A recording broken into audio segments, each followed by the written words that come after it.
اپنے دل میں محبت محسوس کرتا ہے تو یہ ڈالا کس نے اور کیوں ڈالا؟ یہ 2 پوائنٹ ہے. ڈالا ہے رب ذوالجلال نے، اور کیوں ڈالا؟ صرف اس لیے جب تک بکے نہ تھے تو کوئی پوچھتا نہ تھا. یا رسول اللہ تم نے خرید کر ہمیں انمول کر دیا. بات صرف اتنی ہے، ان کی بات کرو، ہر دل پہ ان کی بات کرو. حضور پاک صلی اللہ تعالی علیہ وسلم کی بات.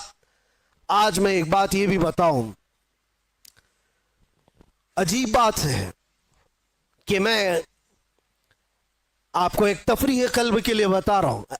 اکثر ایسا میرے ساتھ ہوتا رہتا ہے.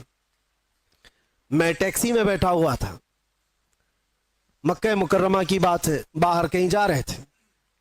جو بیٹھا ہوا آدمی تھا، میں تو نارمل لباس میں، اکثر سادے لباس میں، تو انہوں نے پوچھا چلاتے چلاتے، کہا کہ بھائی صاحب آپ کی شکل مفتی سلمان اظہری سے ملتی جلتی ہے.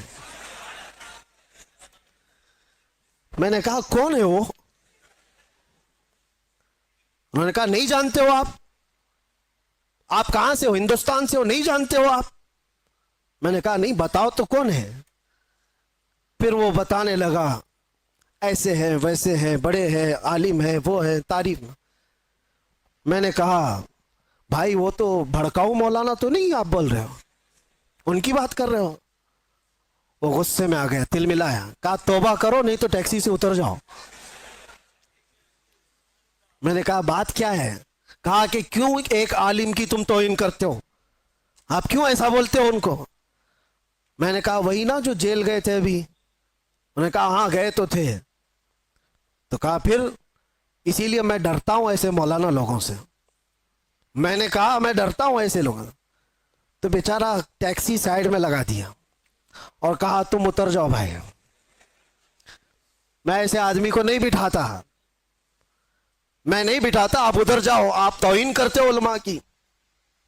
میں نے کہا چلو معاف کرو، یہ ٹاپک چھوڑ دو، دوسری بات کرو. پھر وہ یوٹیوب کھول کر کے دکھانے لگے، یہ دیکھو، یہ سنو، حق بات کہا ہے، ظالموں نے پکڑا ہے، فلاں فلاں ساری چیزیں بیان، خاموشی سے سنتے رہے. میں یہ بات کیوں کہہ رہا ہوں آپ کو؟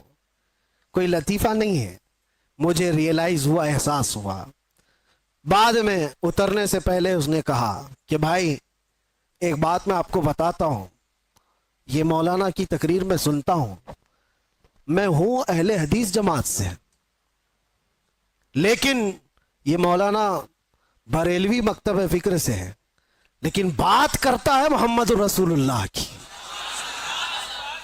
اور یہاں آ کر کے ہم کچھ نہیں دیکھتے، ہم تو اپنی جان بھی قربان کرتے. ہم اتر آئے، اس دن یہ احساس ہوا، اس نام پر اللہ نے اتنی طاقت رکھی ہے. ہر انسان نام محمد پر جمع ہوتا ہے، ہر مسلمان آ جاتا ہے. عزیزان گرامی وقار، وہ ایک نقطہ ایسا ہے ناموس رسالت کا جہاں پر لوگوں کے جذبات ہیں، لوگوں کی عقیدتیں ہیں. مجھے آج اس ٹاپک پر بات نہیں کرنا ہے کہ کون کس مکتبہ فکر سے اور کیا تھا، لیکن ہم نے یہ محسوس کیا ہے دنیا کے چپے چپے اور کونے کونے سے اگر لوگوں کے دلوں میں ہمارے لیے کوئی جذبہ موجود ہے تو وہ ہماری زبان کا کمال نہیں، یہ نسبت مصطفیٰ کا کمال ہے، رسول کریم صلی اللہ تعالی علیہ وسلم کے قدموں کا کمال ہے. اسی لیے عمر ابن خطاب رضی اللہ تعالیٰ عنہ نے سچ کہا تھا. جانتے ہو جب بیت المقدس فتح ہو گیا تھا، حضرت عمر فاروق رضی اللہ تعالیٰ عنہ بیت المقدس جا رہے تھے. وہاں لوگ انہیں پہچانتے بھی نہیں تھے. ابو عبیدہ بن جراح ایک صحابی وہاں پہلے سے موجود تھے. وہاں کے عیسائیوں، یہودیوں سب کو بتایا تھا کہ امیر المومنین آ رہے ہیں مدینے سے، امیر المومنین آ رہے ہیں مدینے سے. سب لوگ دیکھنے کے لیے باہر کھڑے ہو گئے تھے، لیکن امیر المومنین کس شان سے آ رہے ہیں؟ وہ اپنے ایک غلام کو لے کر اپنے گھوڑے کے ساتھ جا رہے ہیں. کیا کمال کی عدالت ہے عمر فاروق کی، اپنے غلام سے مدینے سے ہی طے کر کے چل رہے ہیں. 1 میل میں گھوڑے پر بیٹھوں گا تو چلے گا، اور 1 میل تو بیٹھے گا اور میں چلوں گا. پورا سفر آقا اور غلام ایسے چلتے رہے. کبھی حضرت عمر رسی پکڑ کر چلتے، کبھی وہ غلام رسی پکڑ کر چلتا تھا. اور اتفاق ایسا کہ بیت المقدس جب قریب آیا، لوگ وہاں استقبال کے لیے کھڑے ہیں اور گھوڑے پر بیٹھنے کی باری غلام کی تھی. غلام نے کہا کہ حضور اب تو میں اتر کر چلتا ہوں، آپ بیٹھے. کہا نہیں، عدل تو عدل ہے، انصاف، تیری باری ہے، تو بیٹھے گا، میں رسی پکڑ کر چلوں گا. رسی پکڑ کر چل رہے ہیں اور لوگوں میں ایک نعرہ لگا کہ امیر المومنین آ گئے. سب دوڑ کر کے اس گھوڑے کی طرف جا رہے ہیں جو گھوڑے پر سوار آ رہا ہے. ابو عبیدہ بن جراح جو صحابی موجود تھے پکار کر کہا، اے لوگوں، سواری پر بیٹھا ہوا وہ نہیں ہے امیر المومنین، رسی پکڑ کر جو آ رہا ہے وہ ہے امیر المومنین. دنیا نے پہلی مرتبہ یہ منظر دیکھا ہوگا. کہاں ہے وہ لینڈ کروزر والے لیڈر لوگ؟ کہاں ہے وہ جو رسول پاک صلی اللہ تعالی علیہ وسلم کے ان جانشینوں کی مثال لا کر کے دکھا دے؟ اسی لیے ہمارے ہندوستان میں ہی آپ کو میں کیا بتاؤں، مثال کے طور پر موہن داس کرم چند گاندھی جی، گاندھی کے یہ الفاظ ہیں، کہا کہ میں نے تاریخ پڑھا ہے، اگر لوگوں کو سیاست کرنے کے لیے، حکومت کرنے کے لیے میں کوئی مثال دے سکتا ہوں تو وہ ابو بکر اور عمر کی دے سکتا ہوں. لوگوں نے اس چیز کو ایکسپٹ کیا ہے، احساس کیا ہے. انہوں نے جو دنیا کے سامنے منظر پیش کیے تھے وہ رسول اللہ کے غلاموں نے. سنو، حضرت عمر فاروق رضی اللہ تعالیٰ عنہ نے جو بات کہی تھی اس کو میں سمیٹ رہا ہوں.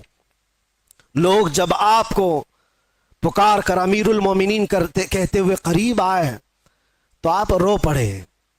یہ وہ وقت تھا حضرت عمر کا جب پورا عرب جو آج ہے، سعودی عرب جس کو کہتے ہیں، یہ عرب تھا، صرف عرب تھا، سعودی بعد میں بنا ہے. حجاز اور نجد دو علاقے تھے اور دونوں ملا کر کے عرب تھا. پھر یمن، پھر عراق، پھر ملک شام، اور پھر فلسطین، پھر مصر. 6 بڑی کنٹریاں جس کا کل رقبہ، کل ایریا اگر ملائیں گے تو تقریباً 17 لاکھ اسکوائر کلومیٹر،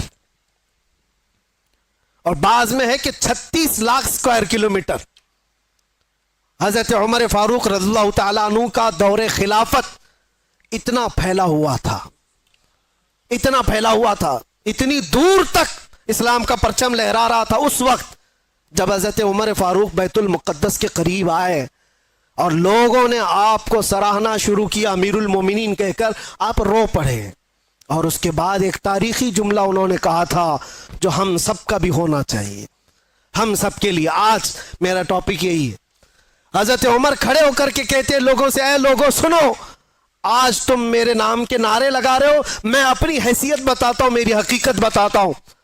میرا نام عمر ہے، میرے باپ کا نام خطاب ہے، میں خطاب کا بیٹا عمر ہوں. بچپن میں مجھ سے 2 بکریاں نہیں سنبھالی جاتی تھی. میرے باپ مجھے بکریاں چرانے کے لیے بھیجتے تھے تو بکریاں ادھر سے ادھر ہو جاتی، اور جب بکریاں مجھ سے نہیں سنبھلتی تو روز میں اپنے باپ کے گھونسے کھاتا تھا. روز مجھے مار پڑتی تھی میرے باپ سے، بکریاں مجھ سے نہیں سنبھلتی تھی. اور آج تم دیکھ رہے ہو 36 لاکھ اسکوائر کلومیٹر کا پورا رقبہ عمر تنہا اس کی نگرانی کرتا ہے. اور ایسی نگرانی مدینے میں بیٹھے ہوئے عمر فاروق ہے. ملک شام کا ایک واقعہ میں آپ کو بتا رہا ہوں. ملک شام مدینے سے ہزاروں کلومیٹر دور، ملک شام میں بیٹھی ہوئی ایک خاتون رات کو اپنی بیٹی سے کہتی ہے، دودھ میں پانی ملا کر کے بیچو تو تھوڑا زیادہ ہو جائے گا. بیٹی کہتی ہے، اماں عمر ابن خطاب کا دور ہے. کہاں ہے؟ مدینے میں بیٹھے ہوئے. اور لوگوں کے اندر عدل اور انصاف کرنے کی چاہ ہزاروں میل دور پر بھی ہے. تو حضرت عمر اس دن اعلان کرتے ہیں، آج جو بچپن میں 2 بکریوں کو نہیں سنبھال سکتا تھا، 36 لاکھ اسکوائر کلومیٹر کو تنہا چلاتا ہے، وہ اس لیے نہیں کہ خطاب کا بیٹا عمر ہے، اس لیے چلاتا ہے کہ محمد الرسول اللہ کا غلام عمر ہے. ان کے جو ہم غلام تھے، خلق کے پیشوا رہے. کل ملا کر یہ ایک ہی نقطہ ہے، ہمیں کرنی ہے شہنشاہ بطحا کی رضا جوئی، وہ اپنے ہو گئے تو رحمت پروردگار اپنی۔ اگر حضور ہمارے ہو گئے تو پھر بچا کیا ہے؟ اسی لیے صحابہ کیا کہتے تھے پتہ ہے؟ سارے زخم کھاتے تھے، مصیبتیں اٹھاتے تھے، اور پھر مسکرا کر کے حضور سے یہ کہتے تھے ہر ستم ہر مصیبت گوارا ہے، یا رسول اللہ ایک بار تم کہہ دو کہ تو ہمارا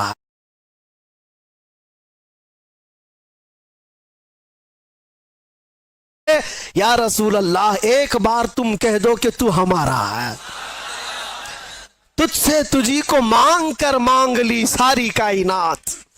صحابہ کرام بھی بڑے عقل کے ساتھ، بڑے عشق کے ساتھ مانگتے تھے۔ حضور پاک صلی اللہ تعالیٰ علیہ وسلم جب کسی صحابی سے کہتے کچھ چاہیے، کچھ مانگنا ہے، تو ان کا سلیقہ بھی تو دیکھو میرے عزیزوں۔ تمہیں اگر آپشن دے دیا جائے تو جلدی سے کیا مانگو؟ ہر ایک کے اپنے مسئلے ہیں، ہر ایک کے مسئلے، جو جس مسئلے میں الجھا ہوا ہے وہی مانگ لے گا۔ ارے نوکری نہیں لگتی، 2 سال سے بھٹک رہا ہوں، نوکری مل جائے۔ کسی کو چھوکری نہیں ملتی، وہ مانگ رہا ہے، یا جو چاہیے وہ نہیں ملتی، وہ مانگ رہا ہے۔ اسی میں ساری دنیا تمہاری، سارے عقل اسی کے اندر، دنیا مانگنے کے لیے، اور 4 دن کی عیاشی، اس کے بعد پھر پرانی ہو جاتی ہے۔ جس چیز کی بیس دنیاوی محبت پر ہوتی ہے، یاد رکھنا وہ بہت جلدی پرانی ہوتی، اس سے محبت بھی قائم نہیں رہ پاتی۔ اور جس چیز کی ابتدا اللہ کی رضا پر ہوتی ہے وہ دنیا میں بھی سلامت رہتی ہے، آخرت میں بھی سلامت رہتی، وہ اللہ محفوظ رکھتا ہے۔ اور صحابہ کیا مانگتے تھے؟ ایک صحابی رات کو حضور صلی اللہ علیہ وسلم کی بارگاہ میں تہجد کے وقت وضو کرا رہے ہیں۔ حضور نے خوش ہو کر کے پوچھا کہ کچھ مانگنا ہے تمہیں، کچھ چاہیے؟ آپ سوچو، مالک جنت جب یہ پوچھ رہا ہو کچھ چاہیے تمہیں، کچھ مانگنا ہے، صحابی رسول نے کیا کہا؟ یا رسول اللہ اتنا چاہتا ہوں کہ جنت میں آپ کا ہم نشین بن جاؤں، آپ چاہیے بس، آپ کا ساتھ آپ ہوں بس میرے لیے۔ حضور نے فرمایا وضو کرتے ہوئے، اب غیر ذالک، اس کے علاوہ بھی کچھ اور چاہیے؟ یہ کون کہتا ہے؟ جو پہلا دے چکا ہو تبھی دوسرا پوچھتا ہے۔ مرشد گرامی حضور تاج الشریعہ رحمت اللہ علیہ نے اسی لیے فرمایا نبی مختار کل ہیں، جسے جو چاہے بھری جنت ہبا کر دیں۔ نبی مختار کل ہیں، جسے جو چاہے عطا کر۔ ارے وہ رسول پاک صلی اللہ تعالیٰ علیہ وسلم کی بارگاہ میں سچ کہا ہے میرے مرشد نے، وہ دم میں جو چاہے، جسے چاہے فرما روا کر دیں۔